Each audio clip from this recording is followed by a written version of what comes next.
Welcome to Basic Brewing Radio for Thursday, January 1st, 2009. I'm James Spencer. Happy New Year, everybody. Here at Basic Brewing Radio, we're all about home brewing. Well, this week, Casey Letellier is back from Oxford, England, and he joins Andy Sparks and me on the patio to brew one last brew for 2008, a Barleywine. Casey shares his thoughts on beer and brewing after living on both sides of the Atlantic. If you're new to home brewing and would like to get into the hobby for the first time, check out our website, basicbrewing.com, where you can find archives of our audio and video podcasts and our DVDs to walk you through basic and more advanced brewing techniques. And you can follow me on Twitter, my username, Basic Brewing, all one word. We still have plenty of 2009 Brewers logbooks on the shelf. For those whom Santa passed over, you can find them on our online store, basicbrewingshop.com. I'm looking forward to hopefully breaking in my Brewers logbook, brand new Brewers logbook this week. And I hope that I can get more brewing sessions logged in this year's over last year's. Thanks to everybody who clicked on our Amazon.com associate link on basicbrewing.com through the holiday season. Bad economy and all, you guys did some heavy lifting in the purchasing department, and we appreciate your including us with that. And, that's something that you can continue throughout the year, by the way, to help support this podcast. And I appreciate your support in advance. After being off this past week, I think I'm caught up with email. Let's peek into the mailbag for the first time of 2009. Let's start with a pretty serious question. Bob from Rochester, New York writes, with the harsh upstate New York winter in full swing, I'm preparing to ramp up my brewing activity. I switched to all-grain brewing last winter, and I haven't looked back since. However, I do have a concern about cold weather brewing that I thought I'd seek some advice on. I have a 35,000 BTU propane burner as a part of my all-grain rig. I've brewed a handful of times now in my two-car garage with the garage door cracked open 1 or 2 feet. Is this adequate enough to allow sufficient circulation of oxygen and to avoid carbon monoxide asphyxiation? Or should I avoid the risk altogether by lifting the garage door wide open and braving the elements while brewing? Now, Bob, this isn't a question that I technically feel qualified to answer, truthfully. In fact, a while back I called someone at a propane company and asked them the same thing. Can I brew in my garage safely, even with the garage door all the way open? But the guy on the other end of the line wouldn't even entertain the question. He said the propane burners are meant to be used outside, period. I said, well, what if I have the door all the way open and I'm just right there? Like if it's raining, if I'm just right there by the... He said, he's used propane's outside. And he actually kind of got mad at me for even asking the question. So, I don't know. They're designed to be used outside. And that's where I use mine. I use mine out on the patio. But that being said, I know that there are a lot of people that do use propane burners in their garages. And in fact, I've been in brewing situations where as many as 3 burners were being used in a garage, but with the doors all the way up. Now, were we being stupid? Were we just lucky? Or were we risking asphyxiation or blowing up? I don't know. Maybe. Do you know? Are you an expert in propane? Propane and propane accessories? Well, if you are, how much ventilation do you need? And what are the dangers? Drop me a line at james@basicbrewing.com or use the contact form on basicbrewing.com and let me know. It is a serious issue, and I don't want to even offer any suggestions or advice because, I don't really want to be responsible for somebody brewing inside in any form or fashion and then hurting themselves or other people. So brew outside with a propane burner until we get further clarification from somebody who knows something about propane and propane accessories. Bob from Sterling, Virginia writes, the general question I had was about the no-rinse cleaner one-step and its use in sanitizing bottles. Since the method of sanitization is the use of oxygen molecules, says Bob, and you don't rinse it off so that it protects the surface, aren't you then introducing oxygen when you don't want it?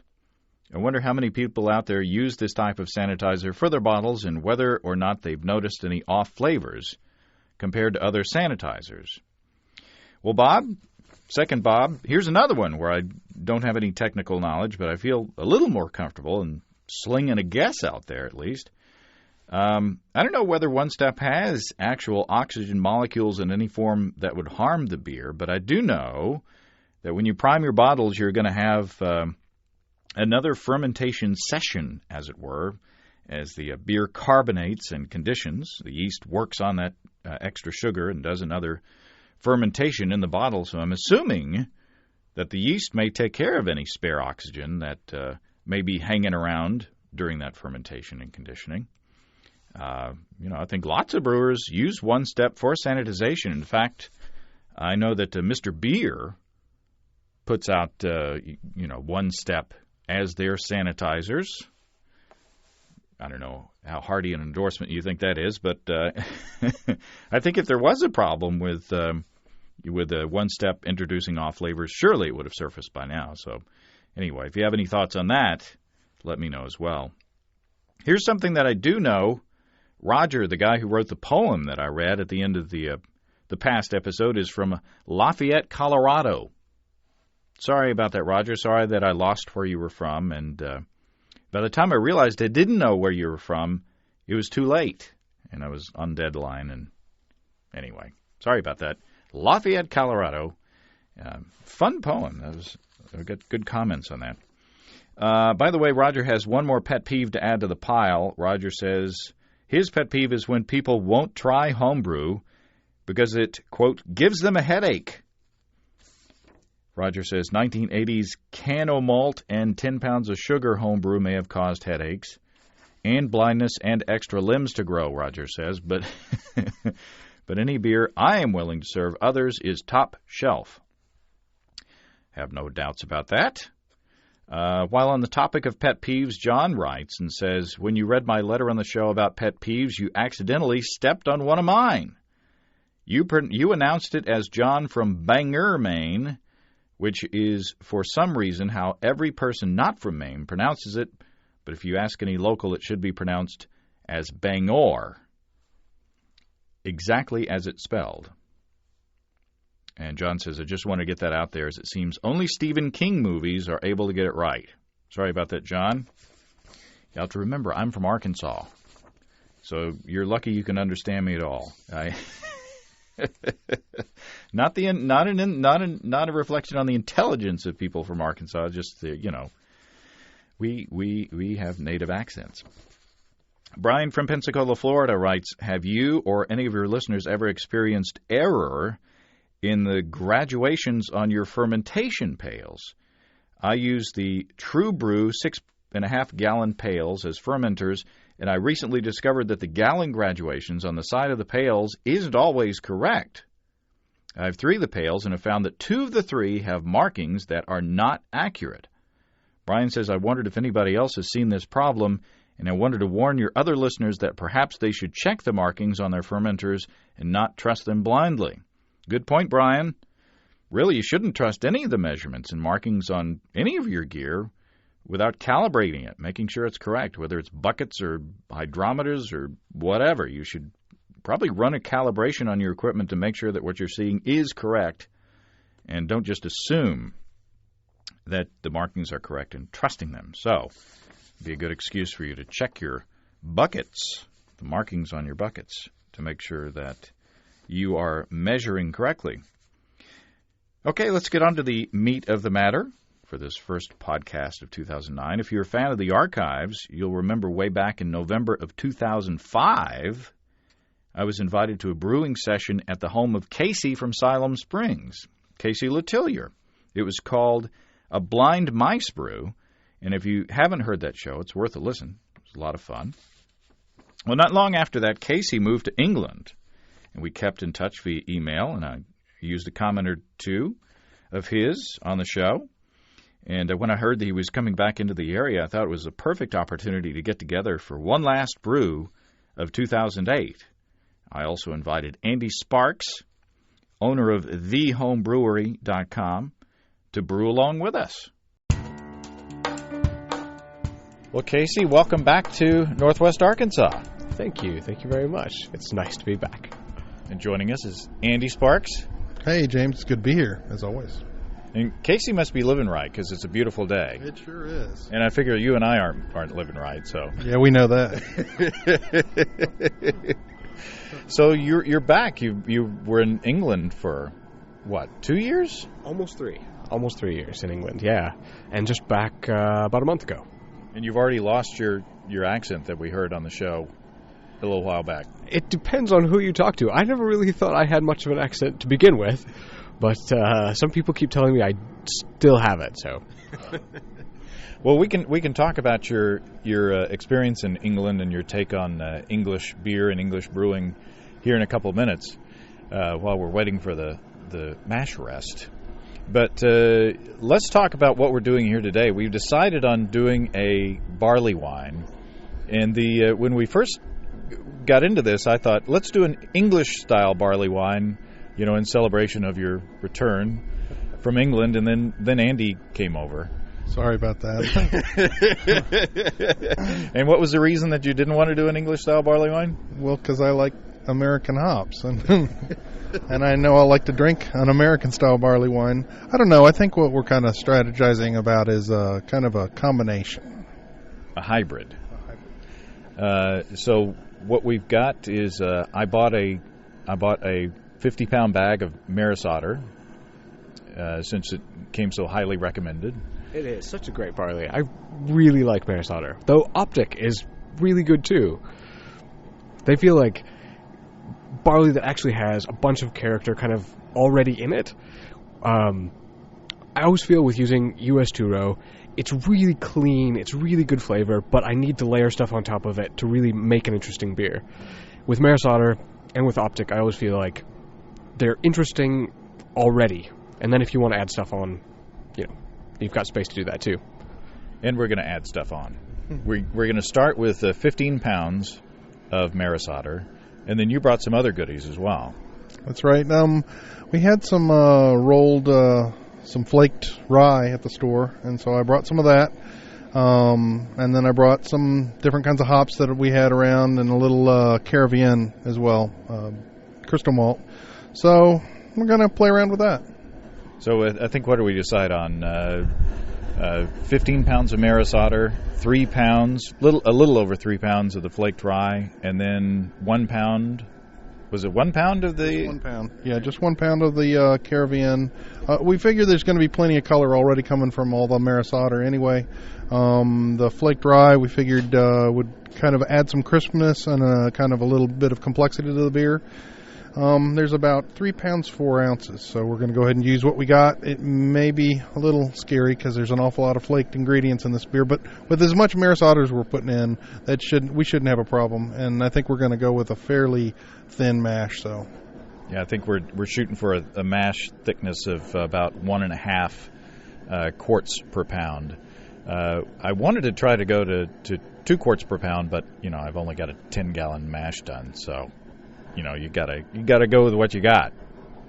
So should we measure some grain and then grind some grain? Sure. Sounds good. Awesome.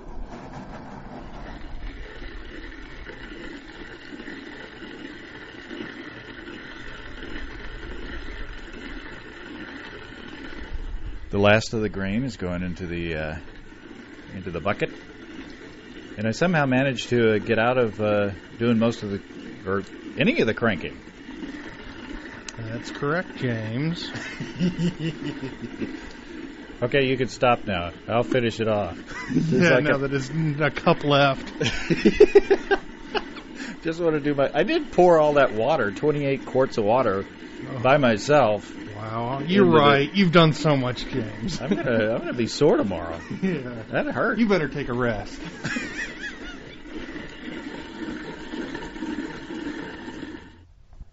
So here we are. The mash is resting in the mooler, the mash tun cooler, and we were looking to hit 150 because we thought that would be a kind of a nice compromise in the fermentability allegedly, And so we consulted two mash calculators. One said that we should be having a strike water temperature of 161 degrees. The other said that we should have a strike temperature of 163 degrees. And both of those seemed kind of low to us, so we shot for 165 and wound up with 164. And then we actually hit our mash temperature. So dead on. Yeah, really nice. So it smelled delicious. Yeah, it was very nice. And Andy did the pouring and Casey did the stirring. Everything turned out all right, assuming they're running any dough balls. I did my best. maybe a few little ones. So it's sitting in there. We're going to let it rest for an hour, and then we'll see what happens next. We got to talk about hops at some point, but I wanted to get your take on, now that you can compare and contrast both the brewing culture and the beer culture of the United States and England, or at least that part of England where you were. Right. What are your learnings? I think there's a lot of observations that don't necessarily work as to cover every specific instance. But then there are some kind of broader themes. I would say definitely lower gravity beer, that you'd go to a pub and almost every pub would have at least one beer under 4%. And usually, there's usually something at 3.8. And then sort of a medium strength beer is 4.5. And if you get to something that's 5%, that's sort of a stronger beer. And from from sort of my perspective, that seemed really funny, and the very tiny shades of variation in between these. But then when you think about it, it's sort of beer meant to be consumed in pints. So even on an average evening, you could go sit and have 3 pints and not be in rough shape the next day, and easily 4 or 5 as well. It's meant to be sort of consumed in volume. So when you're talking about that volume of beer, the difference between a beer that's less than 4% and one that's 5 is sort of an extra beer, and so it starts to make sense. The kind of emphasis on very low strength kind of beer. I think there's also a big emphasis on freshness. A lot of the breweries that I've kind of talked to the brewer and talked about their process, there's 4 days probably of fermentation, and then a couple days in cask, and then it's in the pub. So you could easily be drinking beer in the pub, and it'll take a couple days to settle at the pub as well, but within 10 days easily of it being brewed. And I think because of that, there is a really nice, fresh yeast character to a lot of British cask ales that I think I've been trying to incorporate that into some of my beers, trying to figure out ways to minimize the steps and the time in between things so that I'm getting, especially my low-gravity beers, just as close to fresh as I can. And what kind of steps do you take to do that? Well, I've found yeast, really good yeast health makes a big difference. I've been using the White Labs, what do they call that stuff? The Servium Lyces, the yeast nutrition, and that feels like that cuts a couple of days off my fermentation times. And then I've also been bottling straight from primary. Just as soon as it settles, I bottle straight from primary. And it feels like all those steps kind of just help get me into the bottle faster. I'd really like to be able to keg and, again, sort of shaving a little more time off. But so far I am sticking with bottles. And I feel like, you take a little bit of time to bottle condition still, but that within 2 weeks of brewing, I'm getting really nice fresh beer and trying to get a few things at least sort of under 5%. Yeah, I've found that unless I'm doing something interesting in the secondary, like putting it on, a coffee or vanilla or spices or dry hopping or something, I bottle. Well, I use a bottling bucket, but I bottle straight from the primary. And, that at first was an alien thing to me. It's like, oh, my gosh, I need to do the secondary thing to let everything happen, but you don't. What are some things that are there any differences in the homebrew culture between the United States and the UK? That's a really good question, and I would be in a better position to answer it if I had been able to connect with the culture a little more. There was a homebrew club in Oxford that I just found out about just as I was leaving, and it sounds like they're doing some really adventurous, kind of fun stuff. As it comes to the homebrewing culture as a whole, I feel like there is less adventurousness. That a lot of the stuff that gets sold in the homebrewing shops is sort of the kits that you're just going to kind of dump in and go. I think, unlike in the American brewing culture, where you have homebrewing as a reaction to really boring beers, so you decide to homebrew because you want really interesting stuff. In England, you didn't have Prohibition, so like the whole, there have always been pretty interesting beers at the pub. It goes up and it goes down, and there's a lot of exciting new things happening now. But that a lot of the people who started homebrewing were doing it because they thought, I can make a pint for £1 instead of a pint for £2 or £3. So I think the homebrew market, at least traditionally, has been catered towards economical pints. Did you learn anything new over there? You talked about using some interesting hopping strategies to make use of bittering, or make use of flavoring and aroma hops for bittering, and we talked about that on the show. But did you get to play around much? Yeah. There's let's see. I've been experimenting with different mash temperatures, and I think sort of trying to make different strategies for making low gravity beer still like full flavored, interesting stuff. So things like on some of my lower gravity beers, mashing really higher than I sort of thought was safe. Temperatures as high as 160, even a touch over, and then also not doing a full hour mash sometimes, doing a little bit shorter one, and kind of doing all these things to kind of encourage like a lower fermentability wort so that you still have nice mouthfeel, and a touch of sweetness, because it does feel like when you're doing kind of doing some beers like less than 4%, and then it's really hard for your yeast not to just eat everything that's there and leave you with kind of a bland, watery sort of beer. But that there are ways to make beer actually really interesting at lower strength. I think that's one of the things. And a lot of people go into brewing knowing these certain rules that they've got to follow. But I think you can bend and even break those rules a lot of times and find out some interesting stuff. I mean, you can obviously do things terribly wrong if you're not careful, but even that's a learning experience, I think. I think that's really true. And getting to visit some English breweries and seeing some of the techniques that they've used that initially I found really alarming.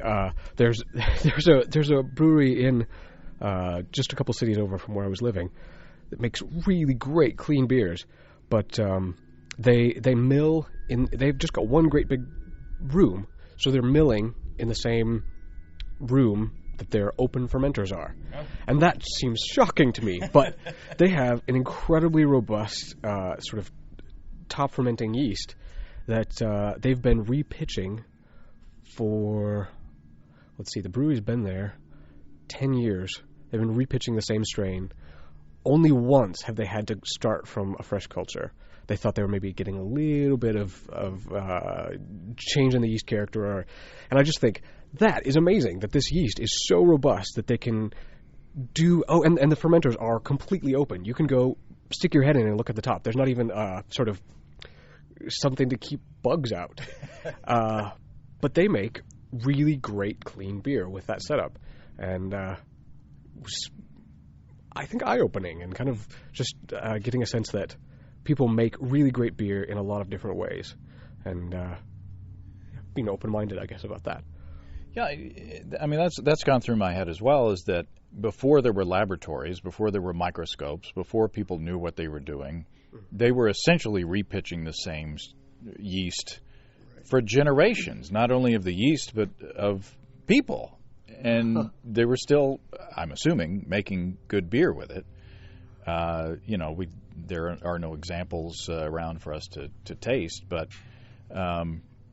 yeah, it seems like that there are, and you're the thing about milling the grain in the same room as the fermenters. You would think, nowadays you would think, oh my gosh, the grain dust is going to waft over and contaminate the fermenters. But if it works, it works.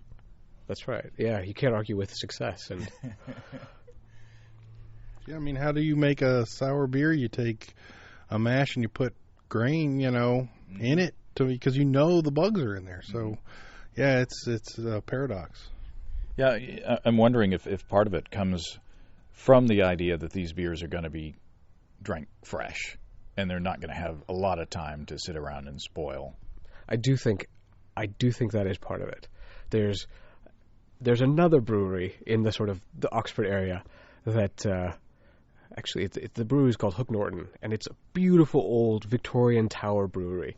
It still has a steam engine that they don't use it all the time, but potentially this one little 100-year-old steam engine can power the entire brewery. Beautiful, beautiful brewery. They are doing that same kind of thing, repitching the same yeast over and over again, and their beer, when it's fresh, has this beautiful little tart note in the finish. But that if it sits a little bit too long, it starts getting, I don't know how to describe the character, but off. And I think that happens pretty quickly. And I really wouldn't be surprised if there's a little bit of bacteria at work there. That when the beer is fresh, that little tart note at the end is just gorgeous. But then it can sort of slide off into unpleasant territory pretty quickly. And the best thing about living in the UK, of course, is all the Guinness you can drink. Well, I don't want to get myself in trouble talking too much about Guinness, but I don't think I actually even had a Guinness while I was there. The cask ale is so good and interesting, and Guinness is kind of the same. Oh man, I am going to get in trouble. Never mind. No comment. And there's Budweiser over there too. So, there is. Well, I said that as a joke, obviously, but when you can get a mass-produced beer anywhere in the world, you need to experience the local culture and the local brewers. That's definitely true. So what's next for you? I'm not exactly sure, but I have gotten really excited about brewing and being able to visit breweries there, and I'm kind of thinking that's what I'd like to try next. I'm exploring my options with that. Well, and there are professional brewers who listen to this program, and actually I've talked to brewers who actually play this program in their brewery as they're brewing. So if you want an energetic young experimenting brewer, drop me a line, let me know, and maybe we can connect you guys. It'd be fun to actually hook Casey up with an interesting brewery to, especially if they could send samples back. Oh, definitely. That sounds great. And his resume will be online. I'm really happy that you came. I have a surprise for you later. Oh, but we need to talk about hops. That's true. Do we have theories about hops right now, or should we shut it down? My theory is lots of them. Yeah, I didn't see that coming. Theory. Yeah, but it's a big old barley wine, so we're going to need to strategize a little bit. Make sure we get enough alpha acid in the boil to make it balance, and then we'll have to decide how we want to spice it up at the end. Yeah, we've got lots of. The balance is more on the English hops that we've got on the table, but we do need to build up, the bittering at the beginning, which, any hop will do as long as you have enough of it. Yeah. Well, we have Nugget, which is a pretty good bittering hop. I'm not sure what it is, 11 maybe. The rest of our stuff is Kent Goldings, some U.S. Goldings, some Fuggles, and they're both fairly low in the 5% range. So we'll have to do our math and see how it goes. All right. Off to the calculators. Really could be boiling a little more, though. Yeah. We are at the boil, trying to find a happy medium. It's a little windy out here, so we're trying to get some vigor in the boil. And we just had our first hop addition, which was 1 ounce of Nugget plugs, essentially whole hops, 12.9% alpha acid. And our pre-boil gravity at 6.5 gallons was 1.073, which is a little less than what we were expecting. Sure was. We were hoping to hit up in the higher 8s, but it came out a little low. Not sure what was affecting our efficiency today, but it smells really nice. But it is a little different than the normal all malt batch. Yeah, it does have a little different character to that malt note. I wonder if it's because of the rye, the flaked rye that we used, whether we didn't get the efficiency from that we were expecting. I don't have a lot of experience with flaked rye. Yeah, that's true. I mean, we added it in, and all our calculations are like it's regular grain, and maybe it doesn't work the same way. I don't know. We'll have to play with that a little bit. I think that's a good idea. Let's blame it on the rye. In another day and age, that would mean another thing. But so, what's our hopping strategy? Ooh, we got a good boil going now. Yeah. Casey is judiciously halfway covering and uncovering the pot to try to get the boil up. Yeah, it's vigorous now. It's really going. And if Brian Warren is listening to this, he'll be glad to know that Casey asked the question about skimming the hot break, the foam at the beginning of the boil, and I said I don't do it. I just let it go back in. And what'd you do, Casey? I went ahead and skimmed it. Aesthetics. I don't like it sitting there on top. Which is why you should hire him to work in your brew house, because nobody or very few people will be as conscientious and meticulous about your beer as Casey did. I even suggested that he not do it, I think, and he still did it. So can't help myself. But that's the mark of a good brewer, is being really having the attention to detail for that sort of thing. Anal retentive?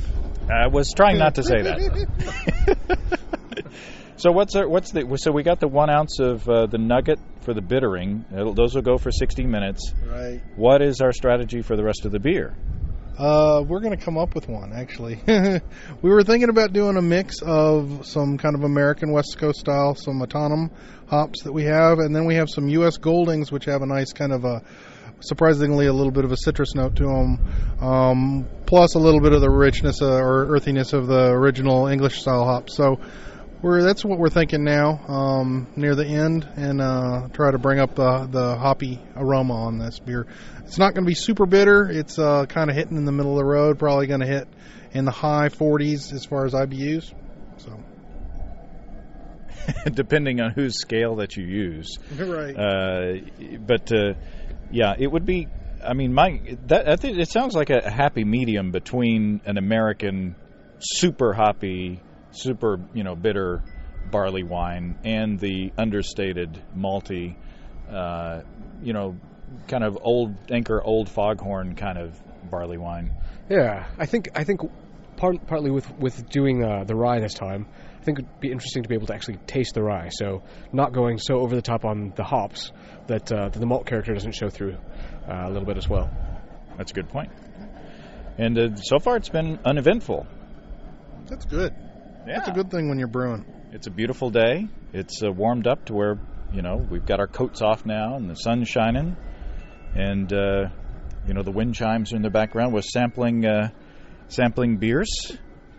And I've got we tasted the last year's barley wine that Andy and I made, and its little sister, the small beer.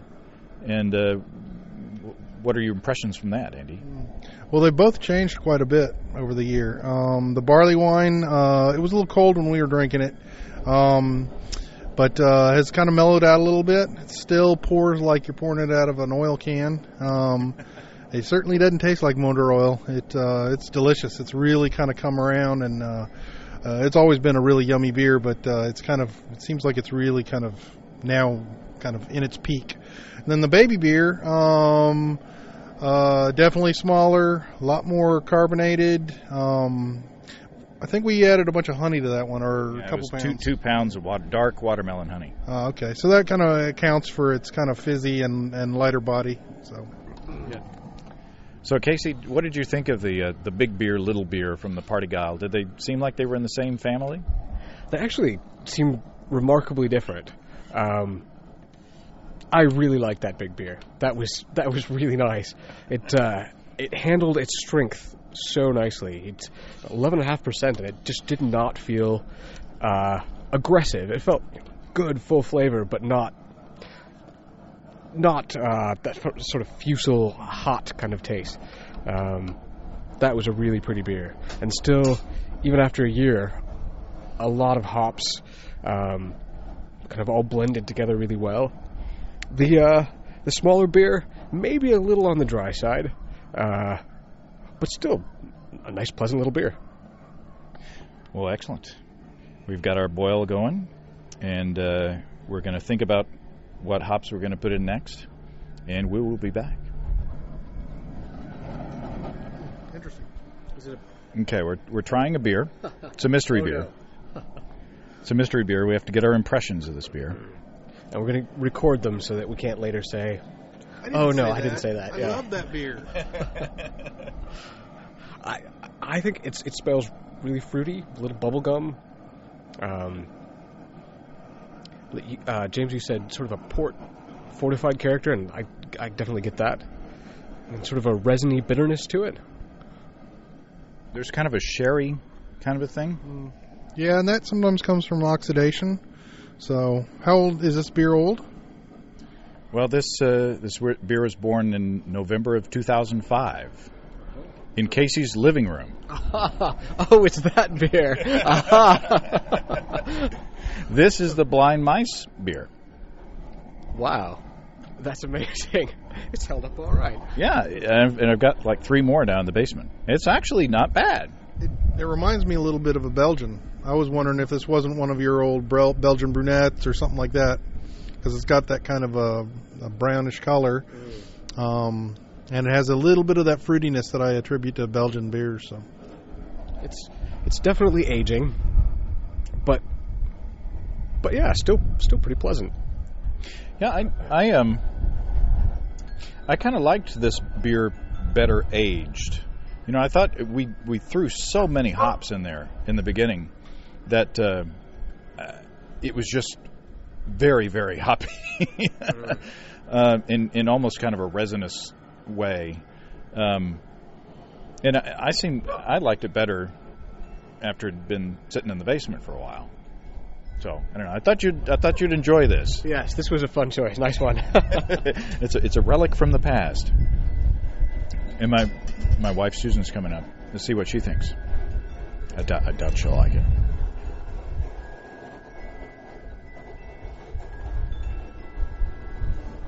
She made the bitter beer face. don't make more of that. I don't know. I think it's pretty good. I think it's pretty good. It's very, very cloudy. And that may be my pouring, or it may be all those hops. I don't know. Anyway, interesting. Okay, we're near the end of the boil, and we settled on a hopping strategy, finally. It's kind of a compromise. What did we wind up with, Casey? We ended up with 2 ounces of U.S. Goldings at 5 minutes, and 2 ounces of the, a Hantum? A Hantum? A Tannum? Someone really needs to write in and say how to properly pronounce this hop variety. those hops are going in right at flame out. I'm saying autanum because that's what it looks like. AHTANUM. And the U.S. Goldings was 5.9% alpha acid, and the autanum is 4.5. So we're hoping to get some English character from the U.S. Golding, although they're pretty citrusy. Yeah. And then a lot of citrus stuff from the autanum. Yeah, it should be a nice contrast, a little bit of the richness of the English-style hops, even though they're American-grown, and then the autanum, which is really a nice variety of California West Coast hop. Lots of citrus in them. Seems like a nice compromise overall, too. Not excessively bitter, but should have some good hop flavor and good hop nose. Yeah, that's a bunch of hops to add at the end of the boil there. 4 ounces at the end of the boil. We only had 1 ounce in throughout the boil, although that was a 13% alpha acid hop, so that made up for it. Yeah, should be a tasty beer. And how long till we add the second edition here? The time has come. 30 seconds. Oh. Must prepare. Yeah. Must prepare. Yeah. Those are big plugs. Or not plugs, but pellets. While you're sniffing them, Casey's getting antsy to throw them in there. Oh, he's watching his watch. Weird. Oh, Andy put a pellet in too soon. That's going to skew the IBU numbers. It's the Dogfish Head method, continually hopping. Okay, so this is going to be flame out. So as soon as you put those in there, we got to turn it off, basically, right? All right, let's do it. All right.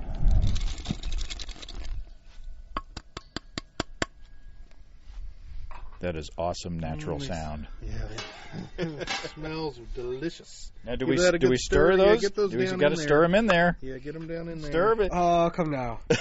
They'll get very incorporated when we're doing our whirlpool. Okay. All right. Now we go and chill. More ways than one.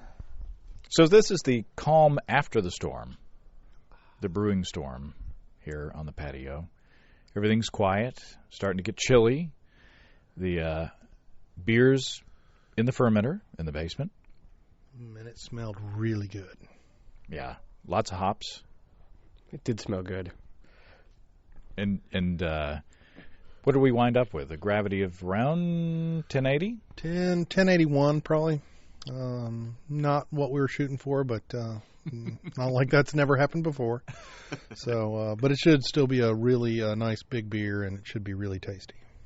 And we were playing with some stuff that we, seldom played with. So, right.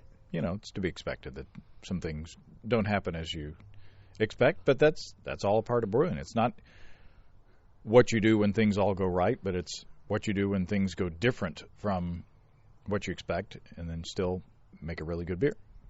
Definitely. Lots of good points of discovery with trying new things and seeing what happens.